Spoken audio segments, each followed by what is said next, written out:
Halo, selamat pagi anak-anak. Semoga hari ini semuanya dalam keadaan sehat. Kembali kita belajar hari ini, yaitu tema 4, subtema 2. Subtema 2, gangguan kesehatan pada organ peredaran darah. Yang pertama tentang pantun, isi atau makna dan amanat pantun. Sebelumnya pada tema 1 kamu sudah, maksudnya subtema 1 kamu sudah belajar macam-macam pantun, perbedaan pantun dan syair. Nah, di sini diulang kembali, yaitu tentang isi atau makna dan amanat pantun. Isi atau makna pantun adalah tujuan dibuatnya pantun tersebut. Sedangkan amanat pantun adalah pesan atau nasihat yang disampaikan melalui pantun. Ayo kita baca contoh pantun berikut. Sore hari berawan jingga, jelas terlihat di atas bukit. Jika kesehatan tidak dijaga, tubuh akan mudah sakit. Kita lihat isi atau makna dari pantun di atas adalah, jika kita tidak menjaga kesehatan, tubuh akan mudah sakit. Amanat pantun di atas adalah, kita harus menjaga kesehatan tubuh kita. Gangguan kesehatan pada jantung dan pembuluh darah manusia.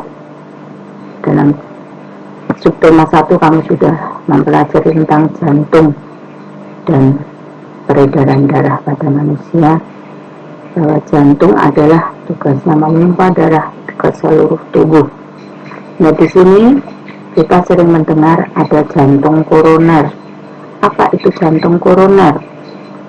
Di sini jantung koroner adalah bahwa pembuluh darah yang tersumbat menyebabkan darah tidak dapat mengalir ke jantung. Jadi pembuluh darah pada jantung yang tersumbat, sehingga darah tidak mengalir lancar. Di sini bisa juga mengakibatkan varises.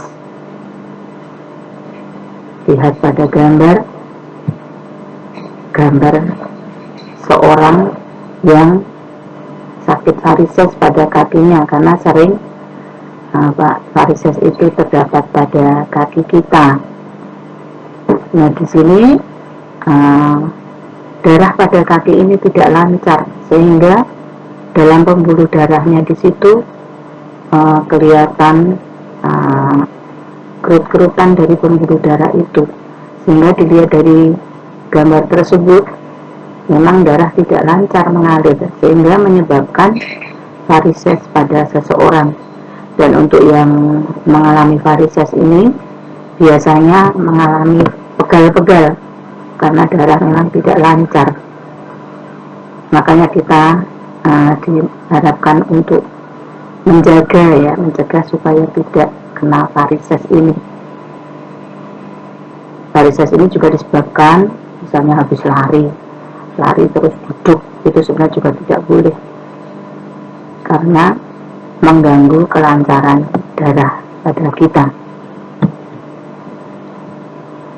Di sini dibahas tentang perbedaan pantun dan syair. Berikut ciri-ciri pantun dan syair. Ciri-ciri pantun adalah terdiri dari 4 baris, bersajak api-api. Tiap baris terdiri 8-12 suku kata. Isi terdapat pada baris ketiga dan keempat. Sedangkan ciri-ciri syair terdiri dari 4 baris, bersajak AAA. Tiap baris terdiri dari 8-12 suku kata. Semua baris merupakan isi. Ayo kita perhatikan di sini pantun dan syair dan kita lihat perbedaannya. Kita lihat satu bait pantun di situ, bahwa tinggi kokoh berdiri gagah, tumbuh besar si pohon jati. Lebih baik kita mencegah daripada kita mengobati. Di situ di pantun ini terdiri dari satu baitnya 4 kalimat. Kemudian sajatnya api-api. Maksudnya apa? Api-api, jadi yang persamaan bunyi kalimat pertama sama dengan yang ketiga, kalimat ketiga. Kemudian suku kata terakhir kalimat kedua pada pantun sama dengan bunyi akhir pada kalimat keempat pantun. Kita lihat tuh kalimat pertama, bunyi akhirnya adalah gah, gagah. Kemudian yang ketiga mencegah. Jadi yang pertama suku akhirnya gah, yang ketiga juga gah. Kemudian kalimat kedua jati, bunyi suku terakhir adalah T. Kemudian kalimat yang keempat juga sama, mengobati, itu suku terakhirnya T. Jadi persamaan bunyinya kalimat kedua sama dengan kalimat keempat, kalimat pertama sama dengan bunyi akhir pada kalimat ketiga. Lain lagi dengan syair. Di sini satu bait juga, jagalah kesehatanmu, jagalah makananmu, agar selamat hidupmu hingga di hari tuamu. Nah di sini dari kalimat pertama kita langsung mengerti, jagalah kesehatanmu, kita tahu. Jagalah makananmu, kita juga tahu. Agar selamat hidupmu hingga di hari tuamu. Kita lihat bunyi suku terakhirnya mu semua, maka disebut bersajak a, karena bunyinya sama, yaitu mu. Kemudian dilihat dari isinya, kalau pantun baris pertama dan kedua disebut sampiran, baris ketiga dan keempat namanya isinya. Jadi isi dari pantun itu. Kalau kita melihat isi dari pantun, berarti kita lihat kalimat ketiga dan keempatnya. Lain dengan syair. Pada syair di sini keempat kalimatnya mengandung arti semua. Jadi kita tahu apa maksud dari kalimat tersebut. Gangguan kesehatan pada darah manusia. Kita sudah mempelajari fungsi darah pada manusia bahwa akan mengedarkan sari-sari makanan ke seluruh tubuh, juga mengedarkan oksigen ke seluruh tubuh. Tapi ternyata di sini banyak gangguan atau ada gangguan juga pada kesehatan darah kita. Gangguan kesehatan pada darah dapat disebabkan oleh faktor keturunan dan non-keturunan.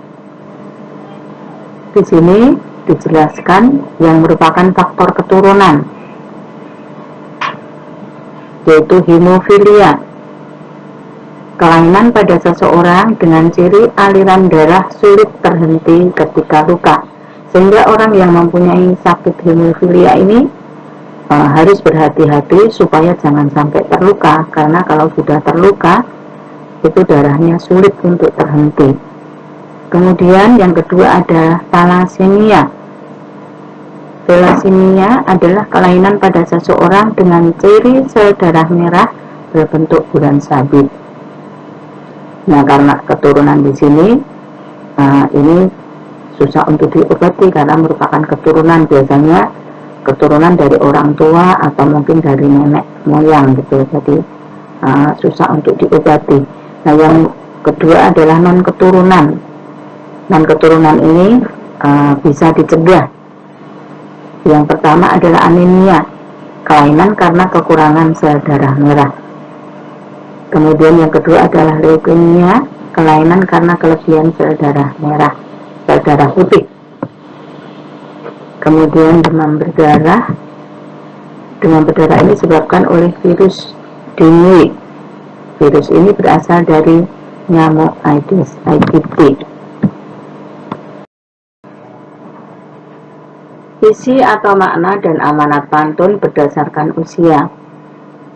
Jenisnya ada dua, yaitu pantun anak-anak dan pantun orang muda. Di sini diberi contoh pantun anak-anak. Pergi ke warung membeli koran, sekalian membeli benang. Ayo bermain kejar-kejaran, badan sehat, hati senang. Isi atau makna pantun di samping adalah bahwa bermain kejar-kejaran membuat badan sehat dan hati senang. Amanat pantun, anak-anak sebaiknya bermain agar hati senang. Kemudian pantun orang muda, di sini diberi contoh. Mengangkat batu setinggi bahu, batu diangkat berat rasanya. Jikalah boleh aku tahu, baju biru siapa namanya. Isi atau makna pantun adalah keinginan seseorang untuk berkenalan. Amanat pantun, saat berkenalan sebaiknya dilakukan dengan santun.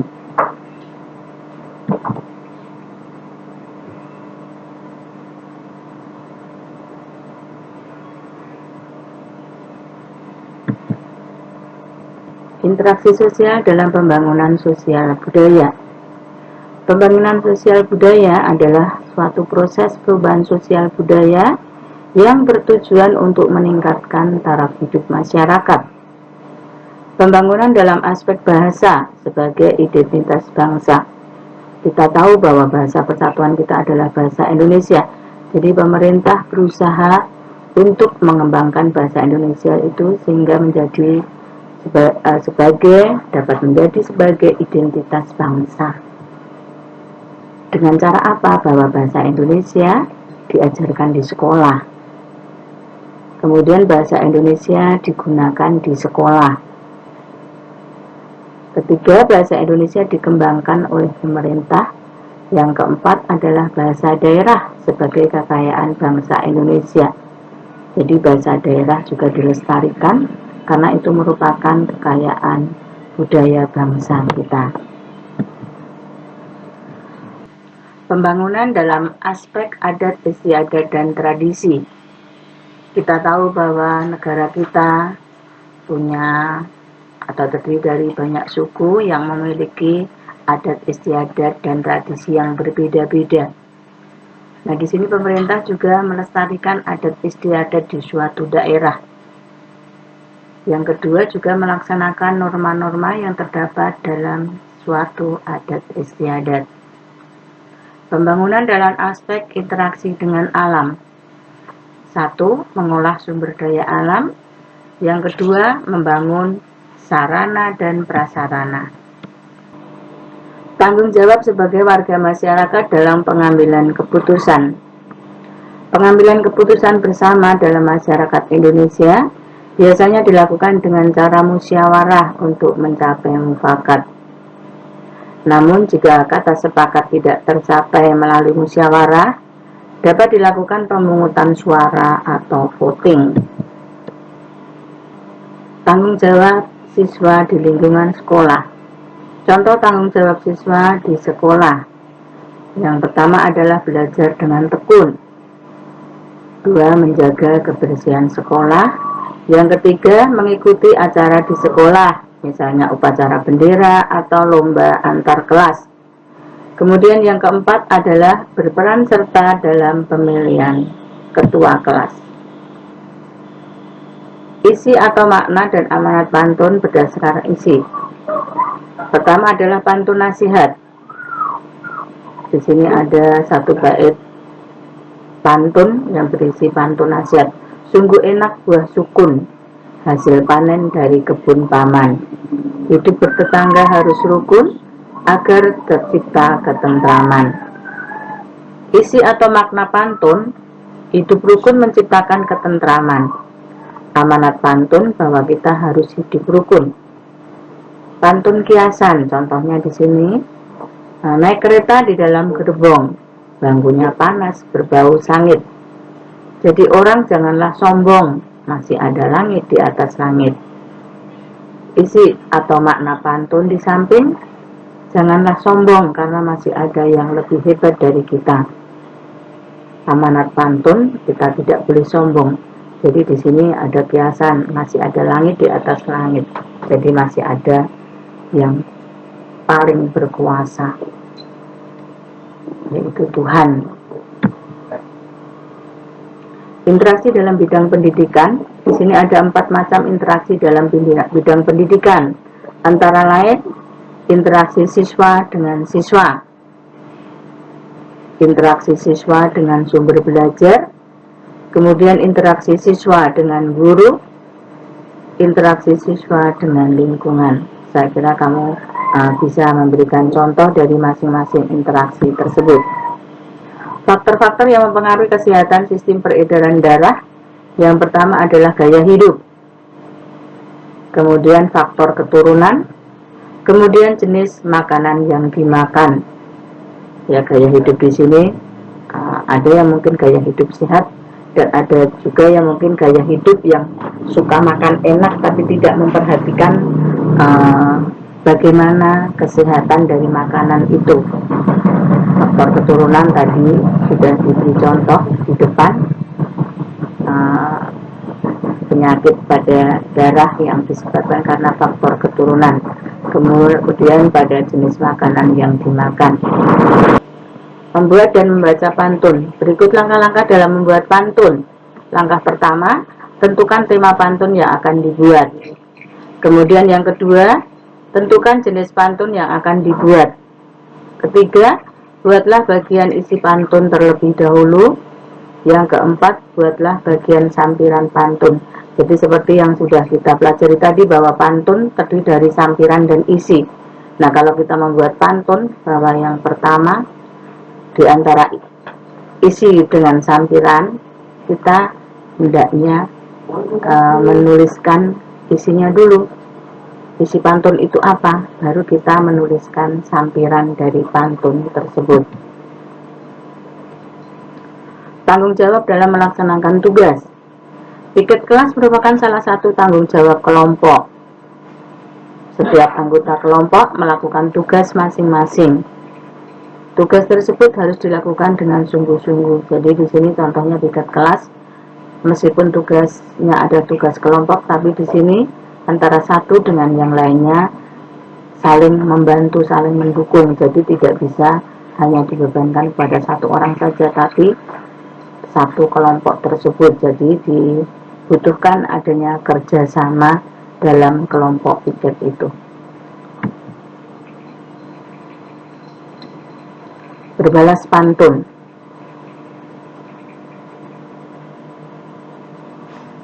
Pulang ke kampung halaman, mampir sebentar ke kota Sragen. Coba terka wahai teman, saudara apa mengangkut oksigen. Di sini pantun jawabannya, pulang kampung ke Majalengka, sudah pasti beli oleh-olehnya. Kalau boleh coba ku terka, saudara merah itu jawabnya.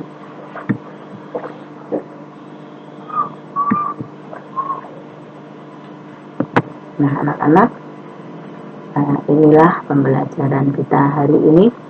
Semoga dengan pembelajaran kita hari ini kita bisa memelihara kesehatan tubuh kita, terutama kesehatan jantung dan darah kita, yang sangat berpengaruh pada kehidupan kita. Dengan cara apa? Di sini tadi sudah dikatakan bahwa kita harus melaksanakan pola hidup sehat, makan makanan yang sehat, tidak makan makanan yang berlemak, dan juga olahraga. Itu sangat penting bagi kita. Nah, anak-anak, semoga kita selalu sehat, selamat belajar, semoga sukses. Tuhan memberkati.